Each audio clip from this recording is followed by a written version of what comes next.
So for today, if you're still saying that brewing whole leaves, whether it's tea or herbs, are too much trouble, too expensive, too messy, too difficult, I'm going to do the simplest possible brewing method. It's not hot tea, even though January is hot tea month. This is going to be cold brew. And to show you the demonstration, I'm using 3 different glasses of and 3 different kinds of tea. This is a white tea that I picked up when I was in the Shaman Tea Festival, so unfortunately I can't give you a link for how to get it, but white teas are really very much available here in the United States. I'm using a Bing Cha form of pu-erh tea, and this is a lot of fun when you get to break off all these little leaves and put them into our glass for cold brewing. This cacao leaf is the hull of the cacao bean. So I suppose it is a tisane, it is herbal,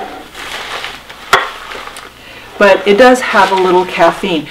Not quite as much as tea and certainly not as much as coffee.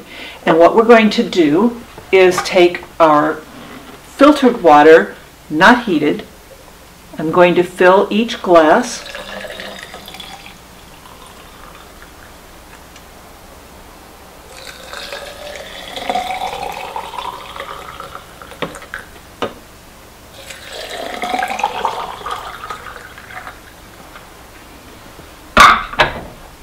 I'm going to cover it once again with my gaiwan lids. I always have a lot of gaiwan lids around. If you don't have a dozen gaiwans around, you can cover it with almost anything. And I'm going to put this in the refrigerator overnight. Then tomorrow we're going to check the tea. The first time I ever had cold brewed tea like this was at Teance in Berkeley in the San Francisco Bay Area, and it just blew my mind. They served a cold brew puchang, and this is I've tried it since with all kinds of black teas and white teas and herbal teas, and it's just an amazing way to brew tea. So let's give this 24 hours to infuse and check it tomorrow.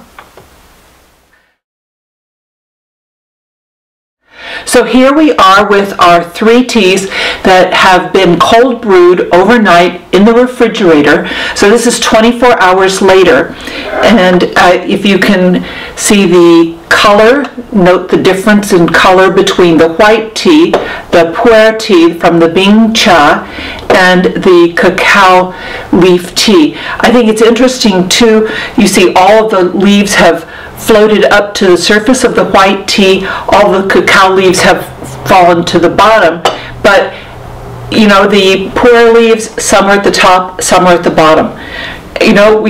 We could talk all day about this, but we're not. It's an interesting thing to note. So we're going to decant these 3 now. I have 3 different glass pitchers. I also have 3 different strainers. This one is porcelain with a stainless steel mesh screen. This one is a gourd that has a little nylon mesh screen in it. And this is a stainless steel. So here we have 3 very different teas and tisanes. I'm going to start by pouring myself just a cup of this pu-erh tea. Now pu-erh tends to have an earthier, smokier taste, and you can see some of these leaves. Let's pour some of them out. And even after 24 hours soaking in the water, they're still pretty tightly twisted together. The white leaves are fully open. They're much softer. And these cacao coverings, cacao nut coverings, really don't, because they're not leaves, they're still pretty hard and they're not crunchy. They've softened a little bit, but they're still pretty firm to the touch.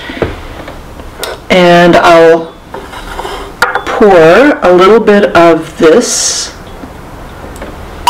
and a little bit of our white.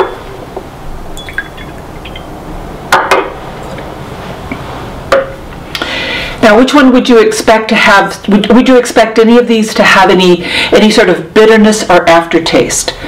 The pu-erh, maybe. But it's a very, very clean, refreshing taste for something that's a dark tea. Now the white tea.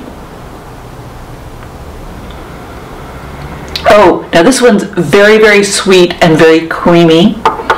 And our cacao,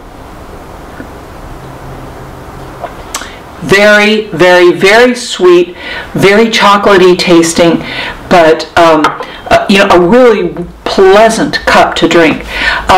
Try whatever tea you have on hand. You don't need any special equipment for this. Even if I've got strainers and pitchers and things like that, you can see that they're not necessary. I think the only thing that's necessary is that you have a sort of adventurous spirit and a desire to try something a little bit new and a desire to enjoy tea and have a lot more fun with it. So that's cold brewing for today. See you tomorrow. Bye-bye.